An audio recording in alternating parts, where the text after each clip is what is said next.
I'm super excited today to hang out and talk with a guy that I've known for a long time, that he quite possibly may be one of the most talented dudes that I've ever managed to play music with. And I think he plays basically every instrument under the sun and sings like a bird. But on top of that, he's like a brother to me, and it's been that way since the day I met him. And I just love getting to hang out with him, and I'm really looking forward to digging in and hearing some more about his story today. So all of that said, I'd like to welcome my pal, Mr. Kevin Wyglad, to the podcast. Hey, Kevin, how are you? Let me go find the person you were just talking about. I'll be right back. Oh, it's all true, man. It's all true. Well, about the brotherhood, that's for sure. But I appreciate, listen to some of your other guests, and wow, man, it's more than an honor. I don't know what word to use, but it's more than an honor to be a part of this and be, a part of that guest list, because you yourself, I don't know that, anybody that I've talked to, that I've heard you interview, that bragged on you, and I know they all know this. I know it's very mutual about your ability. And Brad, you're kind of one of those players. I'm going to turn the table for a second. You're kind of one of those players and people that, it doesn't matter what the gig pays. It doesn't matter where it's at, inside, outside. It doesn't matter how far it is, where the gig is at. So if somebody says Brad Williams on the gig, immediate, yes, I am there. Oh, man. Well, I appreciate that. And I like I said, the feeling is certainly, it's mutual. And, I feel very lucky in the fact that I don't play a lot of music much anymore. And one of the last gigs that I played recently was with you. We got to play together not that long ago down in Savannah for a wedding, and it was me and you and our pal Mark Mundy, and man, was that a fun time. That was so much fun. It went so fast though. I know. And it was a blast. It was a blast. I wish that we could have played another couple of hours, because I felt like we were just getting warmed up when it was time to wrap up for the evening. Yeah. And taking a drive down there with Mark. Yeah.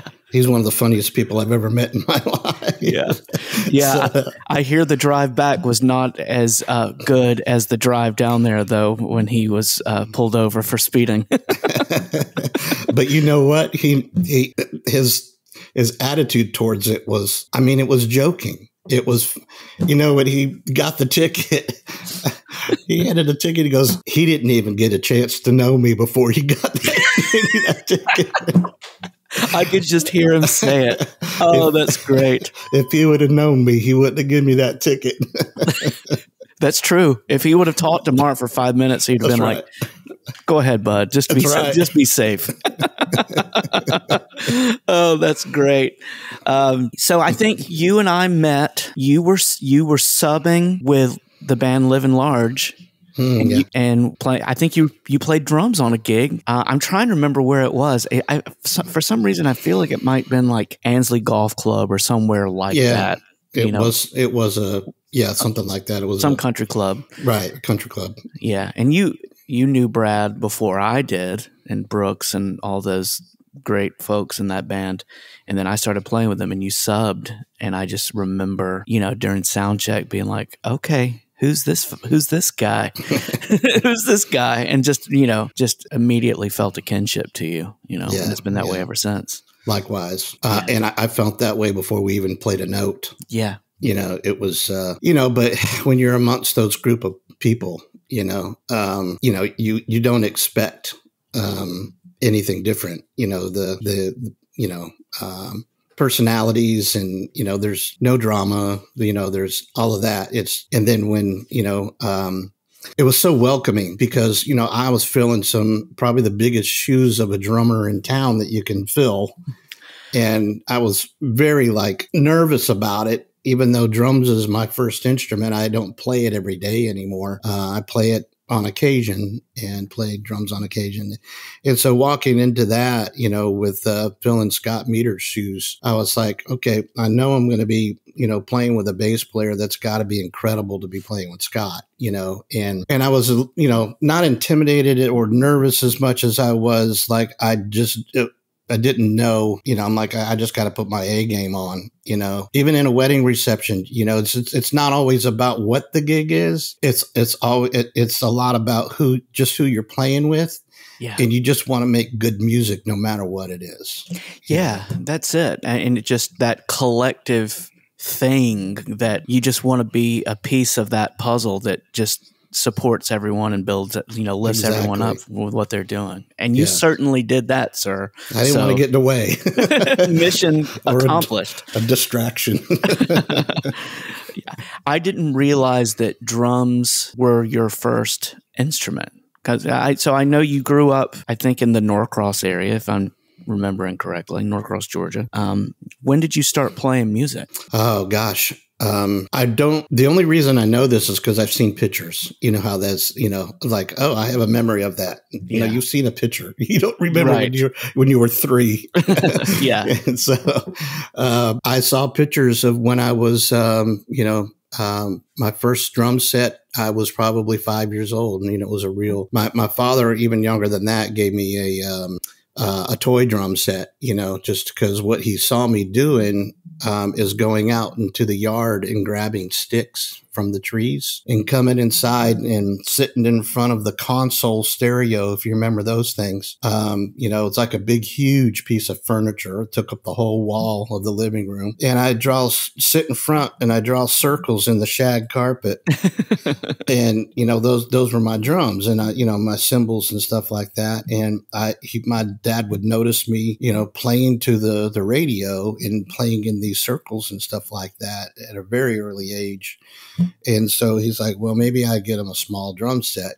I should back up and say that, music's been in the family. My brother and my father both played. My dad was really he was never really, I would consider, a pro, but whenever there was an event in his neighborhood or in his town there, upstate New York is where he's from. And I was born there, but I was really little when we moved away.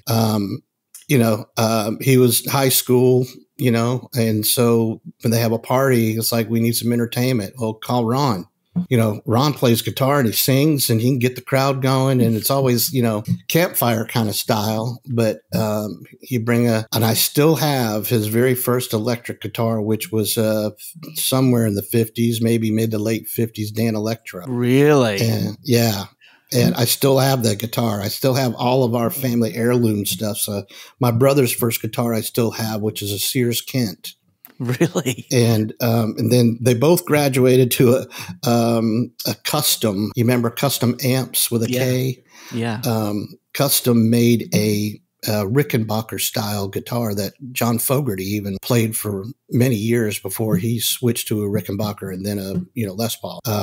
So it's this custom guitar, really super thin neck on it. I mean, you have to handle it with care, because if you're leaning on it like you would a Strat, you're going to pull it out of tune.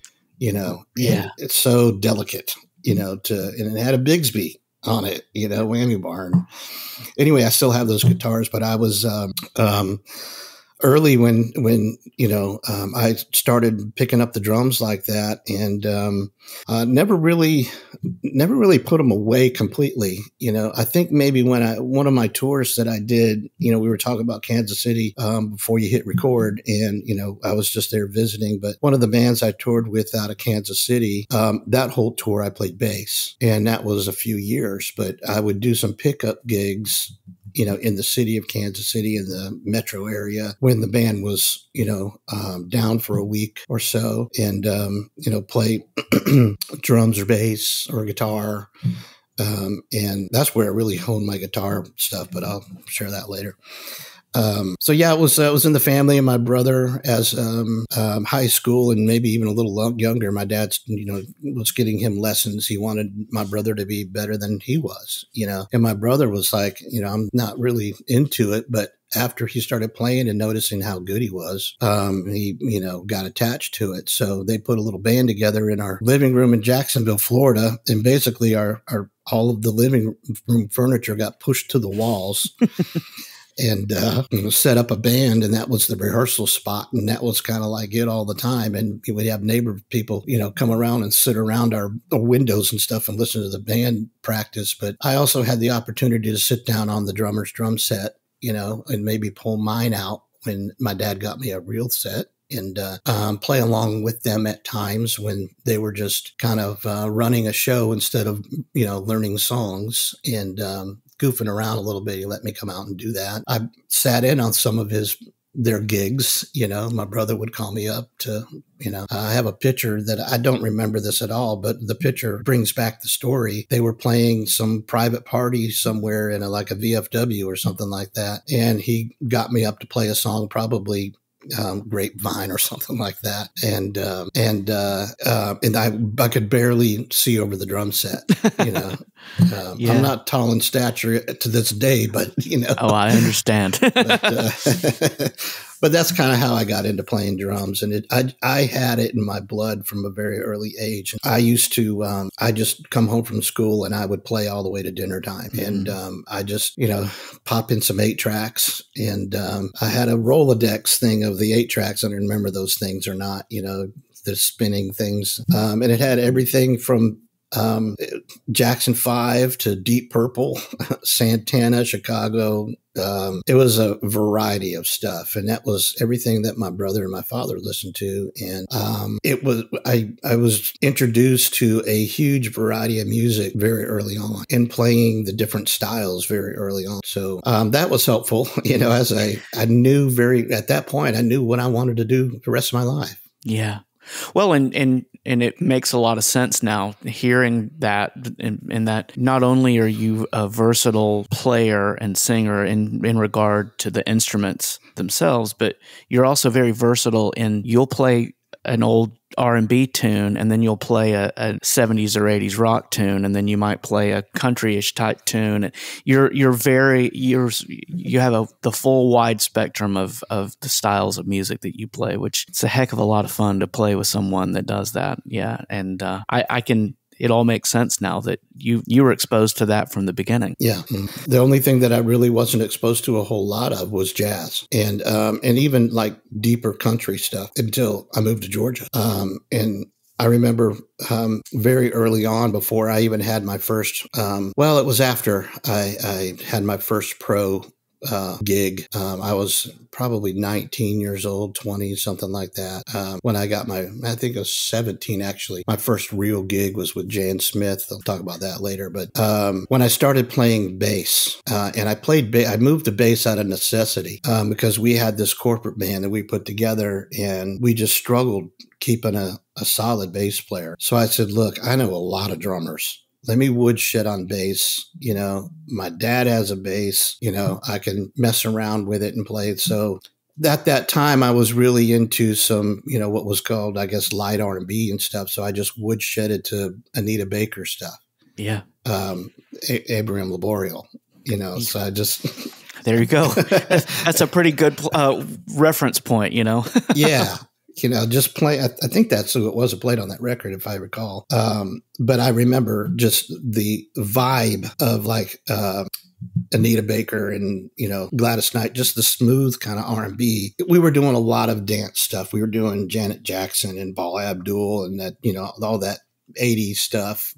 So in some of it required slapping, and so I really, when I was a drummer, when I played drums in the band before, the bass player in that band was a really good slap player. So I just watched, and I'm like, man, I might be able to do that, just mess around and just, it's kind of second nature as a drummer, as being a drummer and a bass player yourself, and multi-instrumentalist yourself, that it goes hand in hand, slapping and drumming, so kind of, was really enjoying some of that. And then the next person that was brought to my attention was Mark. Oh gosh, name escaping me. I know it like my own, but from Level 42. Yes. Mark. Oh man, I hate that I'm forgetting his last name. If only we had our fact checkers here. I know it like my own name because it's like he's one of my heroes of the slap. Anyway, I just started diving into some of that and really honing my slapping technique and stuff. And so I went to the point that I'm getting to is with the jazz thing we were talking about is I started going to Cafe 290 and I teased Paul Fallett, if you know Paul Fallett. I tease Paul Fallett about this all the time. And I'm not really a tease, but I brag on him to things that he's looking at me like, I don't know what you're talking about, but I would say, when I was learning to play bass, I wanted to play with a drummer that not only knew jazz, but can play funky, that can play the R&B kind of stuff. And I'd wait to the very end of the night for the Cafe 290 Jazz Jam and say, look, I'm not a great jazz player, but I love R&B stuff. So if we can play like Mr. Magic or something simple like that, that's funky and sort of jazzy at the same time, that's kind of really where I started steering into really appreciating jazz, is going to listening to them. And even though I was trying to, fake it till I make it, with the R&B kind of vibe to that jam session. And again, I always waited to the end because I know there was a lot of players in there that wanted to play the straight ahead stuff, play the fusion, and wanted to play the stuff that was, a little bit foreign to me still. And I just would hear that and I'm like, okay, I need to learn some of this. I need to know some of this. And it was able to get me a few gigs, in the future by, a few more. So you're putting another tool in your pocket, so when somebody calls, you go, oh, I got that tool, it may not be a craftsman, but it's a good knockoff. I guess, absolutely. Enough to get the gig, Yeah. I feel so lucky. I don't know about you, but I'm so thankful that I started out on drums because I think it helped translate everything else. Understanding the rhythmic foundation of it really kind of helped navigate when I moved to other instruments. I'm thankful that drums is where I started and that I didn't start somewhere else and then eventually get there. Yeah. And you know why that helps? Because everything else that you play with meter. Yeah. You play intentionally, rhythmically, all those things, pocket. You got that whole sense of pocket. Not everything else you play after that. Yeah, that's it. That's exactly it. And what other, if you're playing another instrument, you're always listening back to the drums to lock in with that and kind of knowing that relationship up front really helps, to know how that works. So you were born in upstate New York and then you guys moved to Florida? I didn't realize that. We moved to Jacksonville. It was a cool story about that, because that was the house I was telling you about where my brother, his band set up, it was friends from school, and we lived in this area of Jacksonville, off of Normandy Boulevard, if anybody knows where that area is. The subdivision was sort of in a triangle instead of like a block. And, but at one end of the street, was my brother's friends and we were on a corner and they were both on corners. Right. And, so the name of the band became Opposite Ends. And, cool. Jacksonville, Florida, we moved there and, we were there for about 9 years. And the cool story I was going to tell you about was not exactly that, but my brother went to, high school at a school called, Stillwell High School. And, the gym coach of that school, his name was Leonard. Okay. Yep. And some of the guys that were in that school, who they were. Yep. And he was bald-headed. The gym coach was. So that's where Leonard Skinner came from. No kidding. That is so funny that's where he went to school. Yeah. When you said the gym teacher, I was like, no way. That's really cool. That's awesome. So did you guys move to Georgia after Jacksonville? Or we moved to Arizona after that. My dad was with UPS and he got transferred quite a bit as he was moving up in management. And we were in Arizona for, I think, about 5 years or so. And I absolutely fell in love with that vibe. And everybody's like, oh, Arizona in the desert, man, it's 118 degrees today and stuff like that. You can fry an egg on the hood of your car, which we did one time. It was funny. And my dad almost killed us because we ruined the paint on his car. But oh, no. but it happened and it was real. Yeah, but I loved that. I loved that area, and I felt like I grew a whole lot musically in that area. I mean, my sister back in the day in high school was homecoming queen and prom queen and all that stuff. And at that time, my brother, stayed in Jacksonville. He was 18 when we moved. I'm the youngest. He's 9 years older and my sister is 4 years older. And so when we were in in Arizona, my sister had this popularity. So some of her friends were putting together a band and they were looking for a drummer. And they said, well, my brother plays drums. And they're like, oh, how old's your brother? And he said, 13. Like, yeah, right.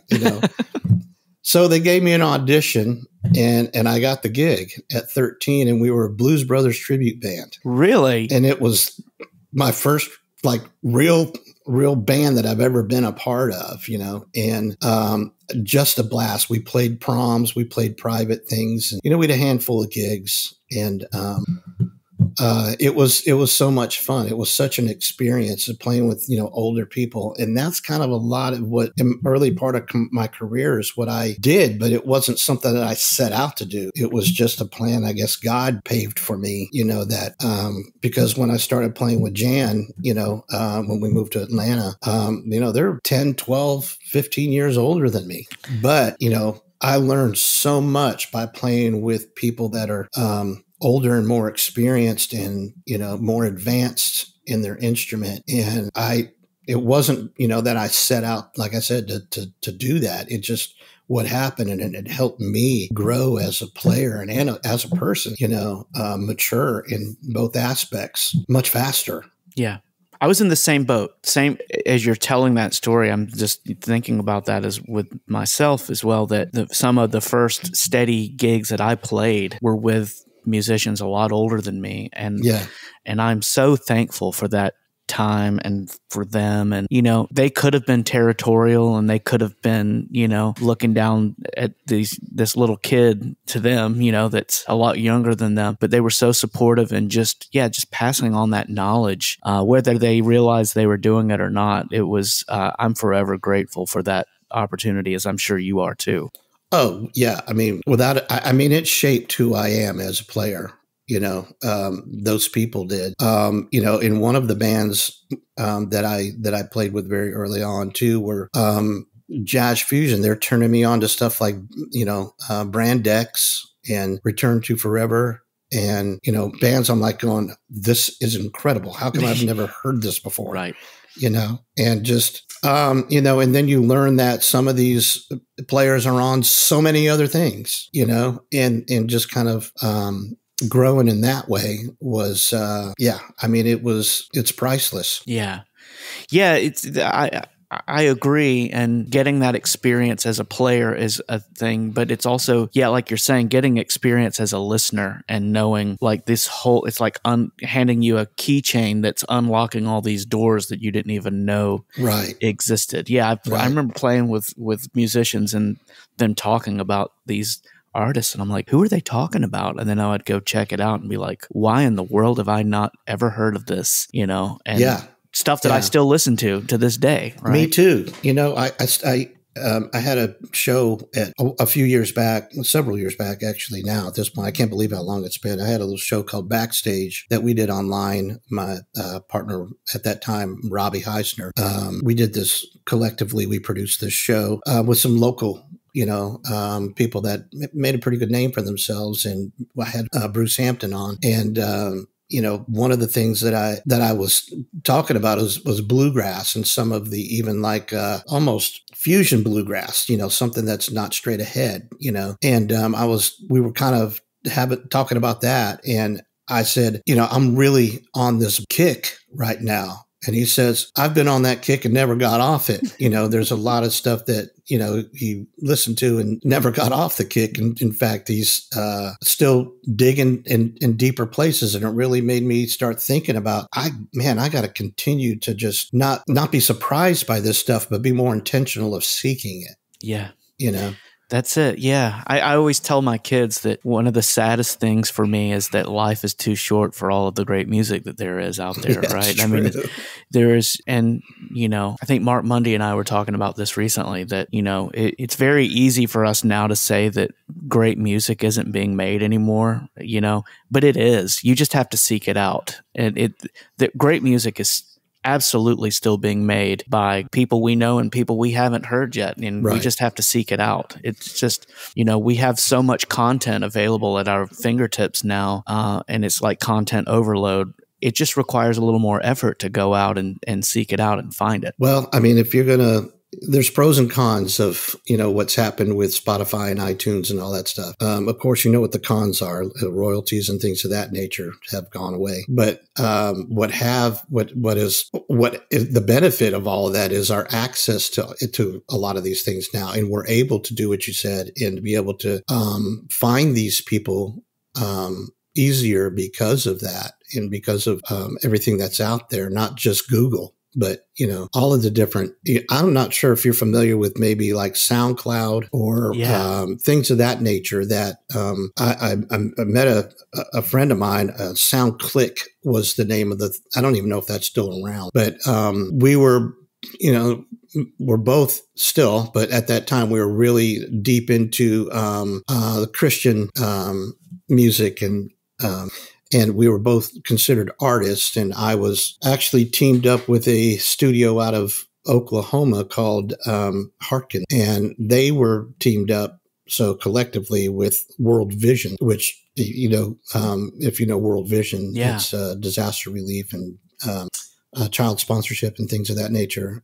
So I was a World Vision artist with Hartkin, and anyway, connected with my friend Rick Capoli, who was in Melbourne, Florida, and another great singer-songwriter that I would have never known. So I'm on SoundClick just going through listening to other people's stuff. And I found Rick, and I just sent him a quick message. Hey, man, your stuff sounds really great. You know, let me know when you put out more or something like that. Something real quick. And I guess that was 20 years ago, something like that.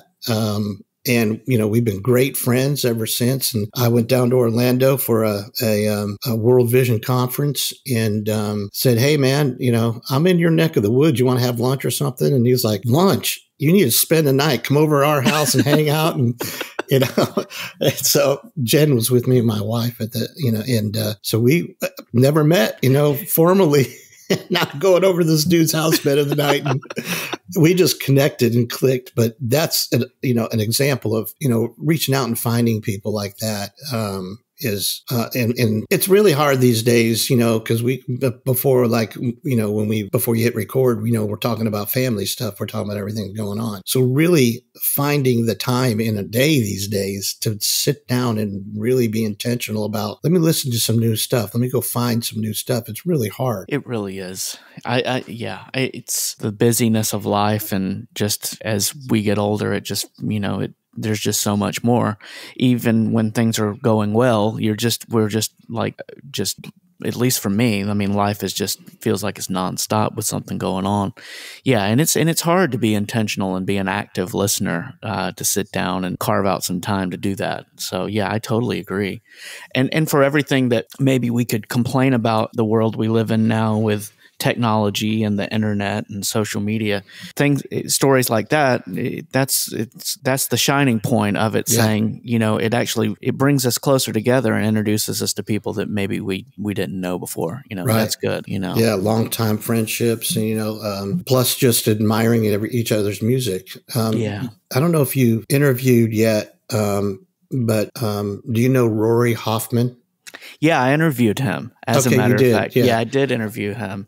I thought you did. I couldn't remember. Yeah. Oh my goodness. What a. I mean, I don't like to throw around the word genius very much, but he absolutely is. He is, for sure. I saw him. So I did a show years ago opening for Ricky Skaggs, and he was touring as Ricky's piano player. And then I went to another show and saw John Cowan, and he was touring in his band. And then I only knew him really at that point as a piano player, and then got on YouTube and started discovering all of the stuff of him as like a guitar player, and was like, what in the world is happening right now? What am I experiencing? And then he plays clarinet, he plays accordion. He's one of those freaks like you, man, that plays every instrument under the sun. No, he plays every instrument under the sun. I play a few, but I had the opportunity to jam with him. And, really? Yeah. And this when we were both, doing World Vision stuff through Harkin. And we were in Nashville doing some kind of conference. I don't know what it was. Kind of like, there were booths set up, and I don't remember exactly what it was. It was a Christian event, and Rory had an amazing album out at the time, and that was kind of like when people were just getting to really find out who he is. And so, they've asked me to bring a guitar and sit in the booth and kind of play, because that's part of the industry of whatever that conference was, that they were music. And so they wanted to focus on the music stuff. Harkin Studios. I don't even know if they're still around. I haven't talked to them in years, but anyway, I'm sitting playing, and here comes, Rory up, with somebody with him, guiding him where he's walking, of course. And he's got his head turned, but not, he's kind of, I can tell he's listening to what I'm doing, but, of course he's not staring at me, but he's, you can pick it up, and, so, he asked, they introduced us, and they said, can Rory join you? And I said, absolutely. I had no idea who he was. He sits down, pulls a guitar and puts it out on his lap, and backwards on his lap. Right. And I'm like going, okay, this would be interesting. First thing comes off our mind is what? Jeff Healey. Jeff Healey, yeah. Yeah, except his is backwards. So it's a combination of Jimi Hendrix and Jeff Healey, Right. And so, as far as the look goes, but, and he starts playing some stuff, and I'm just, I said, hey, you just want to play some blues? Sure. Yeah. So, I have an original song that leans bluesy. It's called Come to Me. And so I was, playing that, and he's just doing fills and stuff. And I'm like, wow, okay, this is cool. Yeah. I mean, they had to kick us out. Long story short, it's like, hey guys, we're wrapping up. They're packing stuff up, and we're like the only ones left in the booth, right? We're just I didn't want to quit. I was like, this is so much fun, and what a nice guy. Yeah. I mean, he was so down to earth and so humble and so, complimentary. And I was just like, dude, I mean, I don't even know where to begin how to compliment you, you know? But that was a highlight of that whole experience. Oh, absolutely. When we ended up, I don't know, there was two highlights. That was one big one. And what we ended up doing at the end, they had I guess it was a service. I don't know what you would call it. It was multiple artists that played, and I was a headliner. And I'm going to drop some names that you'll know. Bobby Mobley was on keys. Oh my, yes. Ricky Farco was on drums. Man. John Schwenke was on bass. Nick Longo was on sax. Wow. Gwen Hughes and Bobby Larson, my friend from Kansas City that I toured with, were singing. And I had this album out. It was, I guess the more popular song on that album was called Shout the Name of Jesus. It's like a Fred Hammond kind of vibe. Yeah. It's real. Stevie Ray meets Fred Hammond, if you can imagine that kind of funky guitar, bluesy thing, 9-chord, with, the big choir background. And on the record, funny enough, is that me and Gwen Hughes and Chris Tonner did all of the vocals, and it sounded like a huge choir. You just kept stacking it up. Yeah. Yeah. And, but what was the highlight of that show is that, they didn't tell me this. They said, Kevin, we want you to end with Shout the Name of Jesus. We want to end the whole thing. Then after Shout the Name of Jesus, we want you to do an altar call in case there's visitors that don't know the Lord. And I'm like, okay, that's a hard pivot, Yeah. So I'm like, okay, sure. So we're doing Shout the Name of Jesus, right? And now we're in it, and right before the first, words come out, it's an echo. The lead vocalist, the choir, the echo, goes back and forth, and as I'm cranking up the song, out comes about 30 people in robes. Oh, choir wow. robes. I had no idea. they come out and I'm like, I can't even sing the song. Yes. Oh my goodness. I'm so overwhelmed, you Yeah. know, and with emotion that I couldn't, I'm like, we're going to vamp right here for a little bit until I compose myself. You know? I know, it like gives me goosebumps right now thinking about it. And they were all the artists from around the country that were singing the parts. They learned the song, you know, and I was like blown away. You know, it's and then I had to do an altar call. It's one of those things that I'm sure, you know, if you were to look at your musical life from a 30,000-foot view, that's one of those moments that you'll remember forever. You're right. I mean, that's one of, you know, that's thankfully somebody from Hartkin took a picture. I took a picture of that moment, and it's on my Facebook page. But that is it's something I'll always cherish in my career. Yeah. And I was I don't know, that was probably my second Christian album that I did. And I was still, I think, you know, as far as I'm concerned, I was still, you know, very early on in my journey, you know, as a believer and, you know, as a Christian artist. Were you doing Christian music kind of from the beginning of playing and singing, or is that something that happened along the way? Well, yes. Very early on, my dad was, I guess, more of when we started, when we moved to Arizona, I kind of was drawn a little bit more to some of that stuff, but my dad was listening to, this is, you know, again, the variety of music. He was listening to Andre Crouch and BJ Thomas and some other, you know, gospel artists, you know, and BJ is kind of Southern gospel, I guess, but I guess it was country or whatever, country pop, and then kind of put out some a gospel record. But great singer. Really amazing. Singer. Yeah. Soulful singer. Yeah. Yeah. Yeah. So, you know, and he was doing all the classics, right? And there were a lot of the classics that I had not been subjected to earlier, and that I was like, I haven't heard Old Rugged Cross before. You know, the church we went to when I was a kid didn't play that kind of music. It was more traditional hymns. And so, you know, I'm listening to more of like In the Garden, you know, stuff that you would hear like on Alan Jackson's, you know, hit record of the gospel favorites. Yeah.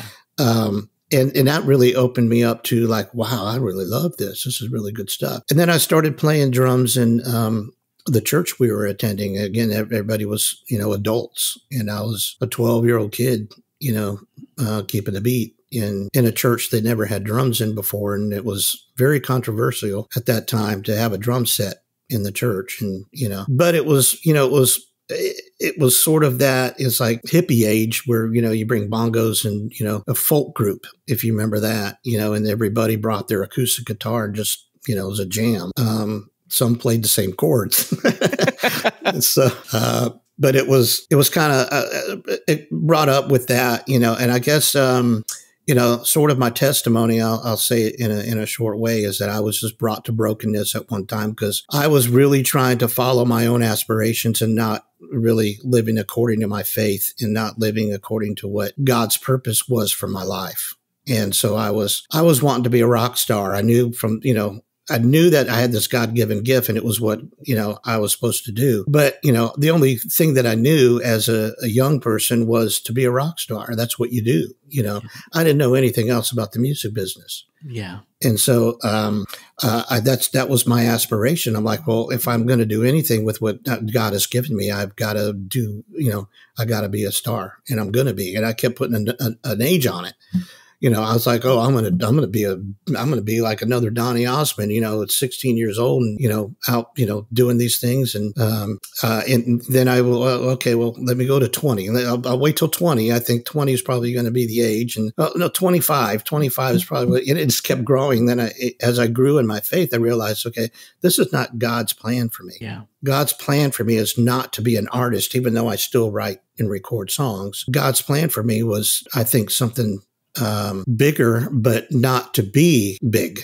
You know what I mean? Mm-hmm. So, you know, just taking on more humility in the gift, you know, of what I've been given. So yeah, that, and I just, you know, my testimony is that I was brought to brokenness and, embarrassment. And, you know, I was asked to come play guitar for a youth retreat. And, you know, the pastor wanted to interview me and asked me what it was like he wanted me to share. And I'm like, I don't really know what to share. I mean, you want me to tell you about my career? And he goes, yeah. And then how you're living your Christian faith in the music business on such a, a platform that, or an industry that is not always favoring that, So, I was like, oh, okay. I'll see what I can do. And I just started talking about my career, so far. And then he says from the crowd, how did you get to know Christ? And I had no answer. I was like bombed, and I was embarrassed and all that. So, I just had to rethink about what my purpose is and, just didn't even go back to that church for weeks. And so that's when I realized that I'm living this life for the wrong reason. So I was just having a conversation with my wife earlier this morning about the fact that the moments where we feel the most broken is usually the moment that something great is about to happen. Right. And I think that's a perfect testament to that, is that, you had that moment where you felt completely broken, and then it gave you the opportunity, to take some personal stock and say, what am I doing here? Where am I going? And that's the question you got to ask God. Yeah.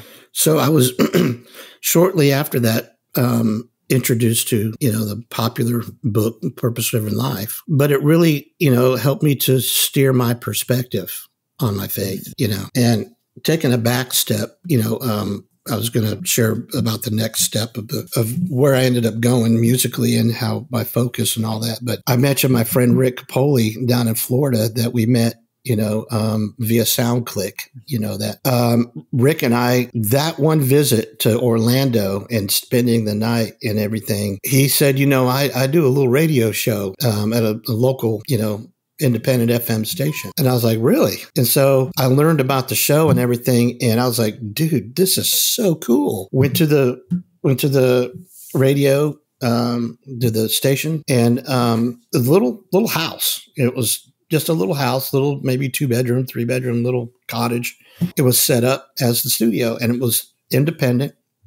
Come to find out, this independent owner of this one station had like 6 or 7 stations around the country. And I said, Rick, what are you broadcasting this show, or are they broadcasting this show to all these other stations? No, he just lets me do a Sunday for a couple hours right here, commercial free, blah, blah, blah. And I'm like, my brain's just spinning, right? And I'm like, so I'm like, I'm around all of these independent artists, and that's what the show was. It was independent, unsigned Christian artist radio show, and on an independent station. So you didn't have a lot of the red tape, right? But there were some that you had to stay within. But we ended up, long story short, Rick and I did that show for almost 7 years together. And we did it kind of how we're doing this interview. But we both recorded. And so I'm recording my side, he's recording his side. And then whoever's producing that week,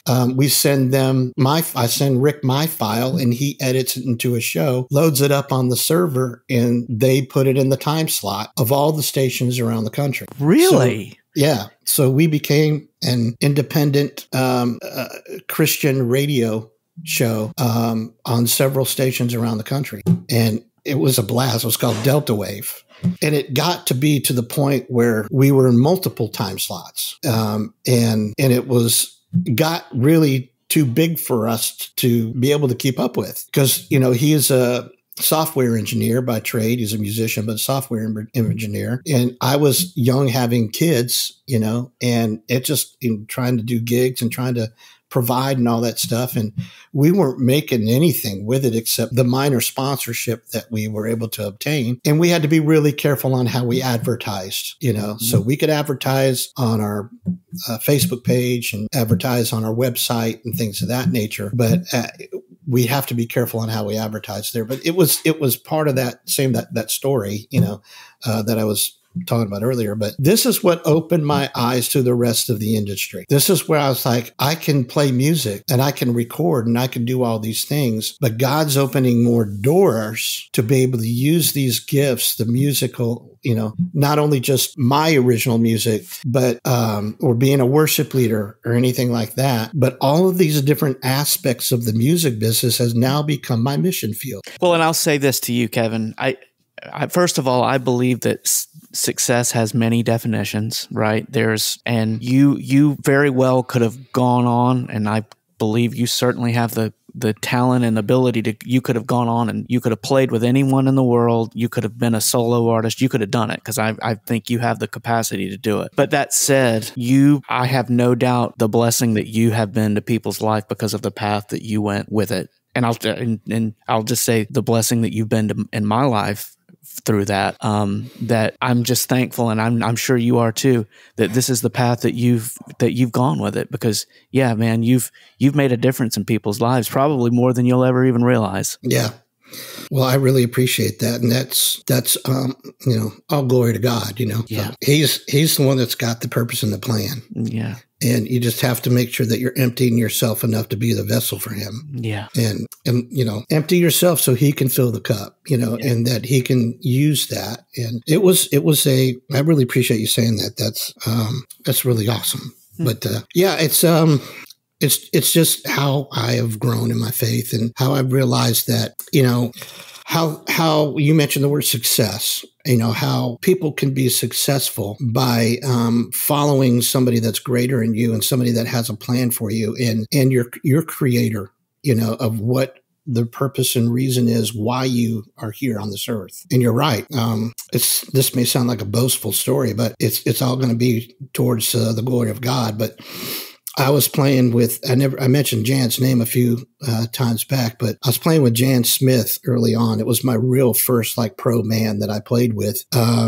I answered an ad out of Creative Loafing newspaper, if you remember that. Oh, I remember. Yeah. And so I was like, I'm just going to take a shot at it and see, what I could do. So I went over to her house and I auditioned. She had a bunch of original music. She was trying to be a singer-songwriter herself and had a live band. But, they were doing some cover music. She was really into Joni Mitchell and Ricky Lee Jones and cool stuff, and I was playing drums, of course. And at that time, I was also listening to Neil Peart. So I had this monster drum set. And I learned really quick that the memes that you see were the monster drum set and then a little 4-piece kit.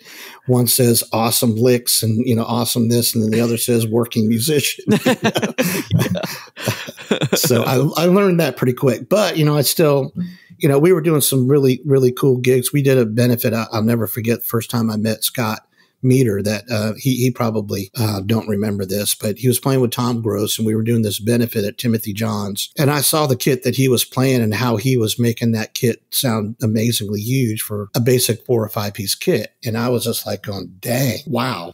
It's one thing to, hear it on records or see videos or stuff like that. But to actually watch somebody like, him playing it, he was an inspiration to less is more in many circumstances. So, yeah. Anyway, playing, I forgot what I was going with now, but playing with Jan being my first real gig. That was really what fed the fuel to really wanting to get into the industry. I was going to go somewhere else, and I'm getting sidetracked, and I can't remember, but. What I ended up doing too, Brad, after, the radio thing, I ended up getting into all different aspects of the business. And I even was, doing at one point, I was doing a Bible study out of my recording studio. And I just reached out to musicians. I'm like, hey, you want to go deeper in your faith, or, a place to connect with friends that, have that mutually want to go deeper in their faith and, their relationship with the Lord.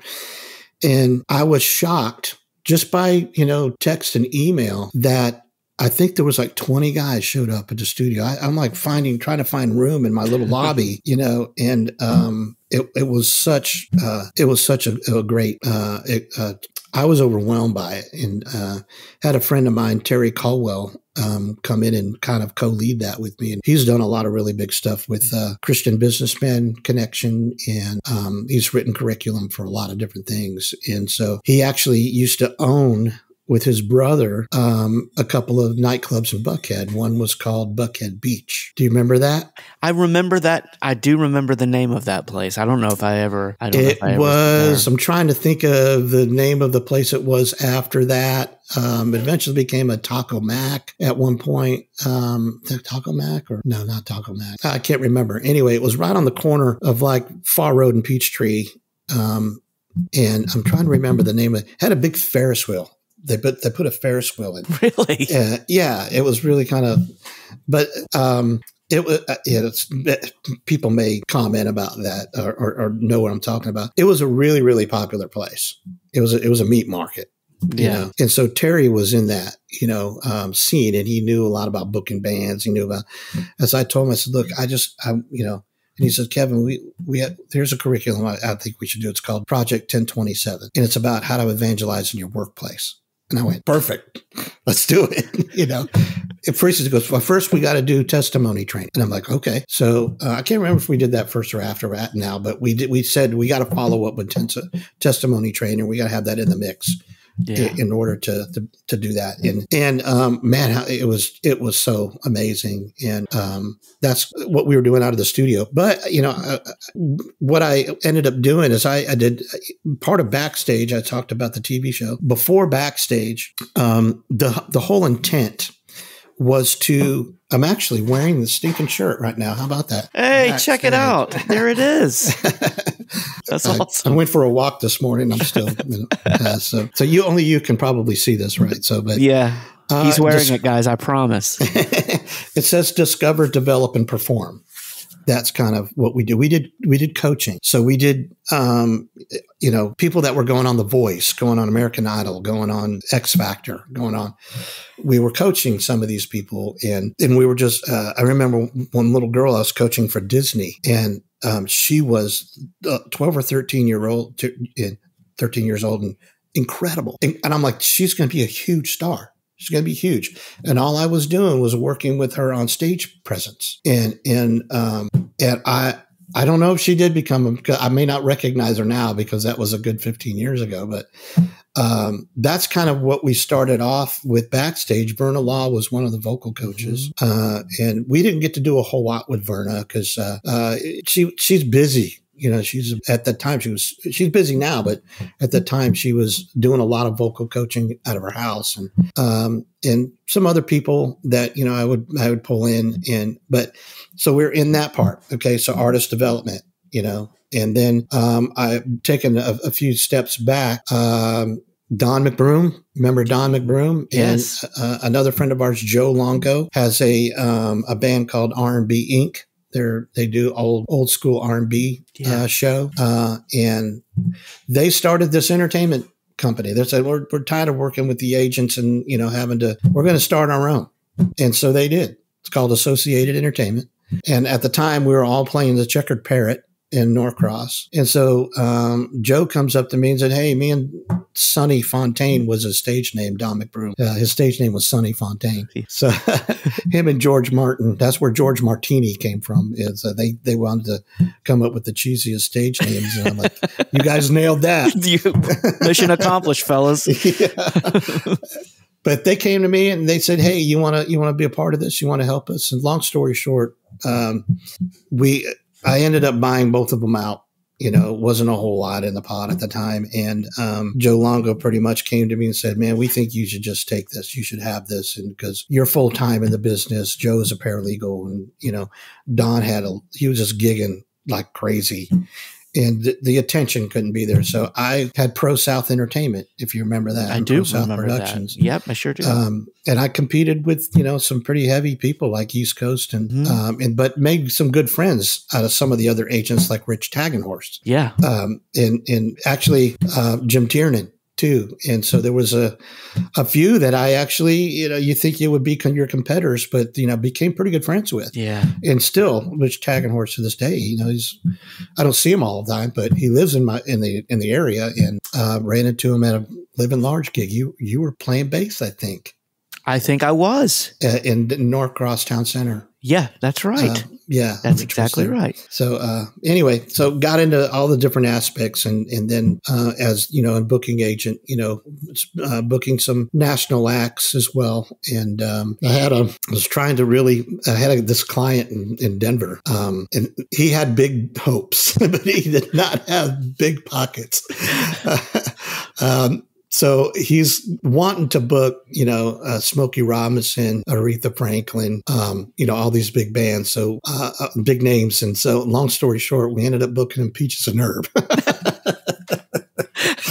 little bit different budget. Yeah, hey, I'm sure people showed up, and so yeah, but it was the whole nightclub thing. So you know how that is. It's based on ticket sales. And so, anyway, sorry to ramble, but no, it's good. All of the different aspects of the business. Yeah. I don't think there is anything that I haven't done. I was in licensing. I did licensing for a little bit. Really? Do you know John Roberts? He owns a studio in town called Soundbite. Yes. He'd be a great interview. Yeah. But John used to play with me at church for a little bit. And great musician. Doesn't play out a whole lot, I don't think at all, actually. He's so busy writing and scoring for big TV and miniseries and big stuff. His first, just put it on the map, putting him on the map. His very first gig was the MTV Real World. Oh, okay. That's what really he did well with. But he was with Turner before that. So he was doing Scooby-Doo, and he was Cartoon Network and TNT. Yeah. But he introduced me to a lot of that business too. Yeah. There's just so many, right? There's just so many different facets of the business, right? That's just, you can go down this path, you can go down this path. It's pretty crazy. And that's kind of, I brought that up because that's been kind of my career, as long as with playing. Yeah. I would be remiss if I didn't bring up one of the opportunities that I think of a lot in terms of bands that I've ever gotten to play. And one of the best bands I've ever played in was when you and I played with Jimmy Mouton and Dave Scott. Oh, wow. In the band Chasing Grace. It was certainly not long enough that we got to play together, but holy cow, was it fun. Man, I'm telling you, that was certainly another, really close to the top of highlights of, if you remember, it was a challenging season for us too in that band because, one of our band members was going through a very difficult season, very difficult time. Yep. That happened while we were rehearsing the show. I remember that. And, but how God got us through that and how we became closer, as friendship and brothers in Christ and, through, that circumstance. Man, that band, I think I posted a clip. And I think my parents came out to that, and they had my camcorder. Bless his heart, my dad didn't know what was recorded and what was paused. So the stuff that got recorded was very little that you could actually see us, but you could hear it, even though it was a great view of the grass. Was that? I think was like in Fayetteville or somewhere, if I'm not mistaken. Your memory is great. Yeah, we played that. It was an outdoor music festival. Christian music festival. Yeah, I remember that. It was hotter than crud. Yeah, it was hot. I remember sweating a lot that day, but I also remember really having a good time. I'll tell you another memory I have of that we still talk about in my family to this day. I don't think I've ever told you this, is that when we played a Christmas concert at St. Anne's. Oh, wow. Do you remember that when we played that? It was so good and so much fun. And Lisa was pregnant with Sophia. Wow. During that, because Sophia was born in April 2011, and we played that concert December of 2010. And Lisa told me afterwards, she came up, she was like, every time you started singing, Sophia went nuts in my stomach. It's like she knew your voice, and every time she would be still. And the moment you started singing, she was just kicking and going crazy. And I just remember that to this day. I mean, it was just what an amazing memory to have of my unborn daughter from that concert. I remember we did Finally Home. We did that song, yes. Finally Home. Yes. And we synced it up with the video. Yeah. Boy, I mean, talk about a big moment. Yeah. I'll remember that one forever. Kevin. The video was of military people coming home for Christmas. Yeah. And that concert was around Christmas time. Yeah, that was, man. I'm like, how is Brad singing this? Well, and our friend that I played many years with, who's no longer with us, Tommy Dodd, was at the concert that night. Yeah. And I just remember looking out at Tommy during that song, and he was just weeping while he was watching the video. Yeah. And again, I get goosebumps thinking about it right now. That was just such an impactful moment of that. And man, I just feel so blessed to have been to just even be in the room while that was happening. It was amazing. I tell you what, we ran that song how many times, for sound check and rehearsing it and stuff. Same thing. I had, tears in my eyes even when we did it live, and probably even more. Yeah. Because of the reaction. But yeah, man, and if anybody's not familiar with that song, Finally Home by Mercy Me, you go and listen to that. You can totally hear Brad singing that. You can see, this is Brad's, all over this. Yeah. I mean, it was that whole show. Unfortunately, I did have a video crew for that, but something happened with the original files. There were several reasons from the photographer or videographer why it wasn't working. So I never did get a copy of that. And I was so devastated. And because of that would have been something that would have absolutely moved people, not just because of the songs, but in the performances and stuff like that, but exactly what you said, the reaction and how God and the Holy Spirit worked in that room that night, and how it was just touching people. It was. I still remember it, and I will always remember it. That being in that room that night, it's an experience I'll never forget.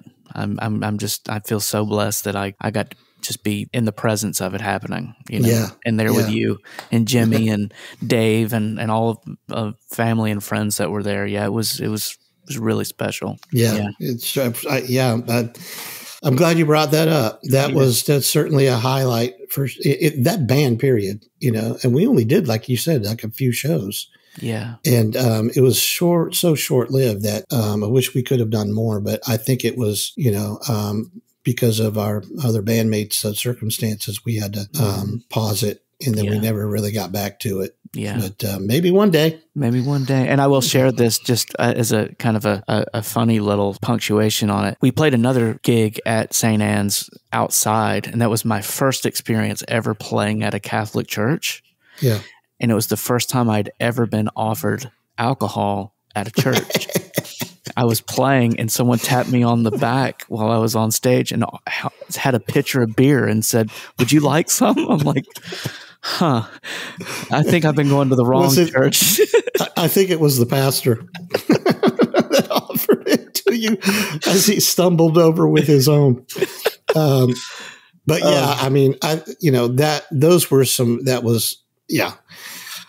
was the music director at that church at the time. And if people that know me, that know my story, that I've converted since then, that I'm no longer Catholic, but it was definitely, I don't regret any of it, because it was a stepping stone to where I am in my faith. And, that's from there, it brought me to, that was a lot of the time. Gosh, when I was really seeking truth, when I was really seeking to go deeper in my relationship with the Lord, and I really felt that God was calling me elsewhere and calling me into a different. I don't want to say denomination, because I ended up being non-denominational, and did a gig with the American Flyers. this is to pick up of this. And so I subbed on American Flyers. This was on a gig with them at the Super Bowl. And if you remember that year, it was like to 2009 or 10 or something like that, when it was in Atlanta, and we had a freeze, and it was a bad storm, an ice storm. And so everybody trying to get to the stadium was challenging. I managed to get there in my little Honda Fit. Don't ask me how. And all these guys with these four-wheelers are getting stuck. But I got there in my Honda Fit, and we were waiting to play, and Jeff Yakel, remember Jeff Yakel? He comes running in from the other room. He goes, "Kevin, you play drums," because I was on guitar with American Flyers. He said, "You play drums, right?" And I said, "Yeah." And he goes, "The Anita in her band over there in the other the ballroom, their event is starting, and their drummers and a sax player, I think it was, they're stuck and they can't get here." So I'm like, "Danny Garrett, can I borrow some sticks?" And Danny gave me a pair of sticks. I ran over to the other ballroom and played their show, their first set. And just like, "What are we doing?" Oh, that's fun. Right. Just jumped in, and just looking for cues. And just, when you're in that kind of situation, you're playing and you're trying to concentrate on playing, but you're also like a hawk for cues. And so that's but then we went back to, I went back and started playing with that. Verna Law was on that gig, and we were both, subbing on that gig. And I met Verna for the first time there, and she said, "I do all this. I do some ministry stuff, and she'd come check out our church. We're actually doing a concert that you would know a lot of people, Robert Taylor and Bill Wilson on keys. Dennis was on drums, and her husband, Dennis Law." And I said, "Yeah, we'll try to get over there." So we did, and fell in love with the room immediately with Fellowship Bible Church, fell in love with the room. And the vibe, there was, you just feel it when you walk in. And so I went up and talked to everybody. And this is when I had left St. Anne's. And it was a leap of faith, because when I left that music director job, I had nothing. I didn't have nothing lined up, but I knew God was calling me out of that. Yeah. So I leap of faith, and I cried myself to sleep several nights going, "What did I just do?" I left a good paying job, full benefits, the whole 9 yards. As a full-time musician, you never have benefits, health insurance, so you're always out of pocket. So it was great. We ended up having both of our daughters while I was there, and that was a blessing. And the whole thing was a blessing. I'm not discounting it, but I knew God was calling me to something else. So we said, "Well, let's come back on Sunday." And, when I met Robert Taylor, said hello, and I meet him when not meet him, but when I said hello to him when he was on after that concert that Myrna did, he said, "Yeah, we're putting together this band called Glow, and it's a corporate band." And at that time, it was Bobby Mobley on keyboards and Jody Worrell on guitar. And I'm like, "Oh, so no one talented, huh?" That's what I was going to say. I don't know if I can put up with that. Wow, man. Tim Tice, who is what a singer. Just one of my closest friends too, and a girl named Lena Quar, who was a great singer too. And I think Brittany Shoebridge was on that. I think she was in that band then. I can't remember if she was in the beginning or not. But anyway, we played this gig. I said yes to, long story short, to Robert, playing drums. And this was God, he said, "Yeah, we got all these gigs lined up and everything, and we're rehearsing to put this band together." 10 days I was out of work. That's it. Had nothing lined up. 10 days I was out of work, and I'm already back into gigging and playing. And, we had an open-ended deal. And so I played with them for about 4 months. And then I was working on my solo thing, and I was able to get a lot of solo gigs, and ended up doing some, a lot of steady. I was feasting with an acoustic solo act. Yeah. And then picking up corporate gigs here and there with different bands. But that's another part of my testimony of trusting in God and not knowing, as the word says, lean not on your own understanding, but, have faith in God. And that's what I had to do, because I had such a stirring in my soul that I needed to go deeper and know God more. And the only way to do that is to get with a church that is hyper-focused on the Bible. And so that's what I ended up doing. And the pastor of the fellowship, when I came on, when the first Sunday that we met, I walked out and picking my jaw up off the floor. The band was great. Jimmy Dominy was in the band. Tim Beard was the worship pastor. Dennis was the tech director, Dennis Law. And so, I mean, the band was really good.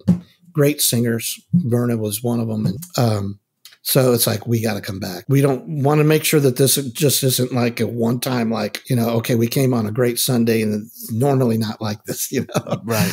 But we came back and it was, like, I don't know about you. I don't think we need to go check out any other churches. And she's like, yeah, this is feels really good to me too. And Crawford Loritz was a pastor, and it was one of those guys that you're drinking from a fire hose and you can't write down fast enough, what's coming out of his mouth. And, wow. He's one of those guys that I've never experienced that in any church situation before, in a teaching pastor. Never experienced that before. So that's another testimony and testament to growing in my faith and in the music, and just being obedient, right? And exactly, yeah. And I think it's safe to say you're in a season right now where you were obedient and stepped out on faith, and that's I don't want to speak for you, but I feel like that's kind of where you are right now in your life. Absolutely. Yeah. I resigned from a really great position at Creekside Church. I was there for 7 years. I went in to Creekside as a consultant. A friend of mine, Steve Hopper, he's a drummer, has a band in town called the Falls Brothers Band. They're a part-time band, but they're really great guys and good players. And he was playing at Fellowship and came in and said, hey, a friend of mine's church, and he went to high school with one of the pastors. They're looking for a new worship pastor. And I was like feasting. I had my recording studio. We were doing backstage. I was at steady gigs and I was in a feast mode. And I'm like, I don't know if I need to disrupt this. And he said, well, maybe just go check it out and talk to them and see what they're looking for. So I did. Long story short, we ended up deciding that was going to be like a consulting gig. And you came and played a couple of times when I was even in that consulting phase. Yeah, absolutely. I did. And so what the plan was, this is awesome. What the plan was for me, what I believe God was leading me to, is to work with their team, work with their tech team, work with their band, and just offer what I can to, tighten that up and, any way that I can take them to the next level. Mm-hmm. And so it was a 6-month agreement. And they came to me after 3 months and said, I think we're ready to move forward. And I went, well, I'm not even halfway through my process yet. And I haven't even talked to the 2 candidates yet that I was going to introduce to them. One of them was you.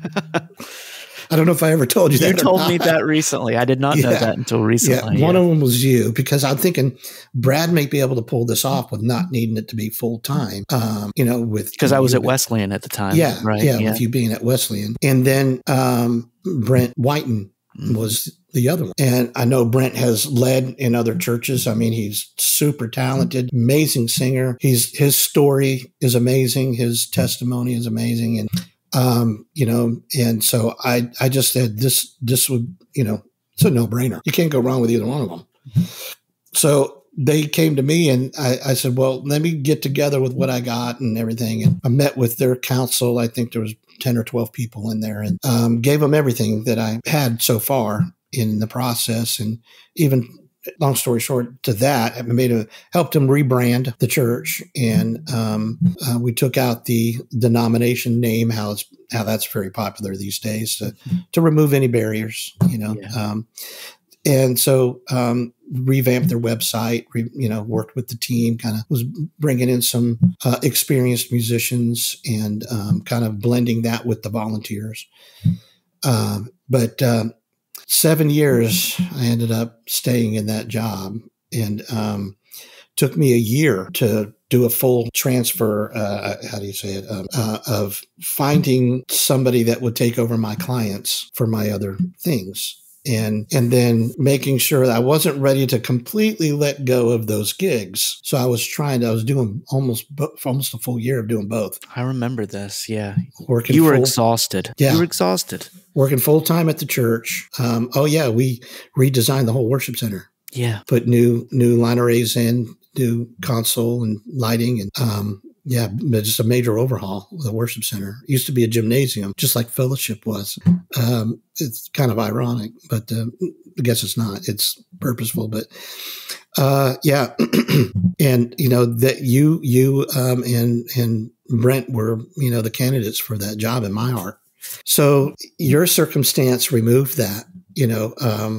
Once I decided that, my family came to me and said that you can't keep this pace. We're concerned of your health. You're not going to be good to anybody. You're not going to be able to help anybody if you're not healthy. So something's got to come off your plate. I'm like, what can? Right. Nothing can, So, but in that we worked it out, to where I was able to do that and financially. And that's a whole nother blessing in itself. And that's a whole nother testimony itself, how God has steered me into and taught me how to save, taught me how to put away very early on.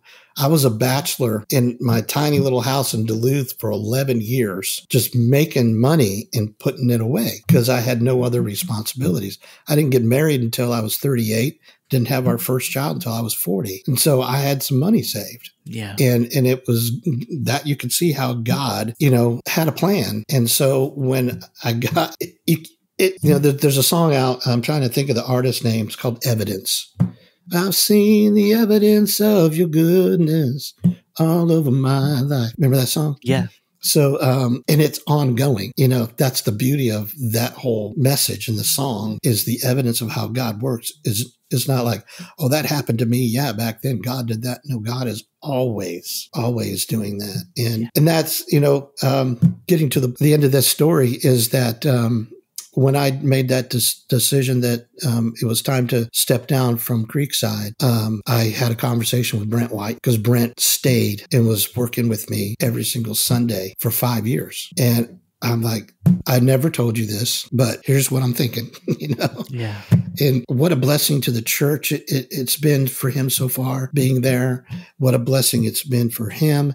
And just, again, looking at the evidence of how God is, his timing and all of that has been just unbelievable. Yeah. Well, it is believable, but it's been amazing. It's been amazing. Yeah. Yeah. And he's in that job now. And, this is it's a challenging season.